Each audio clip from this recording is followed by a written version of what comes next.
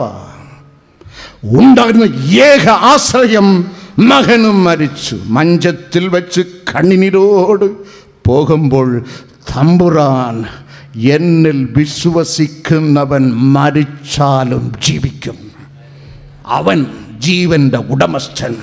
പത്രോസ് നല്ല ഒരു പേര് കൊടുത്ത് അപ്പോസ്തലർ 3:14 ജീവനായകൻ. ജീവനായകൻ. ഒരുവൻ ക്രിസ്തുവിൽ വന്നാൽ അവന്റെ ഉള്ളിൽ മടമല്ല കയറുന്നത്, ജീവനാണ് കയറുന്നത്. ജീവനായകൻ അവിടെ രേഖപ്പെടുത്തപ്പെട്ടിരിക്കുന്ന മഞ്ചം തൊട്ട് മരിച്ചവൻ ഉണർന്ന് മരണത്തിന് തുല്യമായ അവസ്ഥയിൽ നിൽക്കുന്നുവോ? നിന്നെ അവൻ തൊടും. വെറും ഒരു സ്റ്റണ്ടിലാണ് കഴിഞ്ഞ 15 വർഷമായി ഞാൻ പ്രസംഗിക്കുന്നത്. വെറും ഒരു 2 ഇഞ്ച് സ്റ്റണ്ട്. ഡോക്ടർമാരുടെ ഹിസ്റ്ററി പ്രകാരം ഞാൻ എന്നോ മരിച്ചു മണ്ണടിഞ്ഞ് അതിൽ പുല്ല് കുറുക്കേണ്ടത്. അവൻ താങ്ങി നിർത്തുന്നു. ഒരു മാസത്തിൽ 5 കൺവെൻഷനാണ് ഇതുവരെ പ്രസംഗിച്ചു കൊണ്ടിരുന്നത്. ഒരു മനുഷ്യനാൽ മുടിയാത്തത് ദൈവത്താൽ കൂടും. അവൻ താങ്ങി നിർത്തുന്നവൻ, അവൻ താങ്ങി നിർത്തുന്നവൻ. അവൻ്റെ കയ്യിൽ ജീവനുണ്ട്. മഞ്ചം തൊട്ട് ചത്തവൻ ഉണർന്ന്. ആ കരമാണ് യേശുവിൻ്റെ കരം. 18 ആണ്ടുകൾ ഭൂതം പിടിച്ച് കൂനിയിരുന്നവൾ. നമ്മുടെ കണ്ണുകൾ നോക്കുന്നത് നിമിർന്ന് ഇരിക്കുന്ന മൊണ്ണാളുകളെയാണ്. കർത്താവിൻ്റെ കണ്ണുകൾ നോക്കിയത് കൂനിയിരുന്നവൾ. ഹല്ലേലൂയ. അതാണ് എൻ്റെ അപ്പൻ്റെ സ്വഭാവം. ലൂക്കോസ് 13:13 കൂനിയിരുന്നവള് യേശു തൻ്റെ അടുക്കൽ വിളിച്ചു, നിന്റെ കൂന് നിമിരുന്നു മകളെ. തൻ്റെ കരം നീട്ടി അവളെ തൊട്ട് 18 വർഷം കൂനി ഇരുന്നവൾ തൊട്ടപ്പോൾ നിവർന്ന്. കടംഭാരം കൊണ്ട് കൂനി വന്നിരിക്കുന്നുവോ?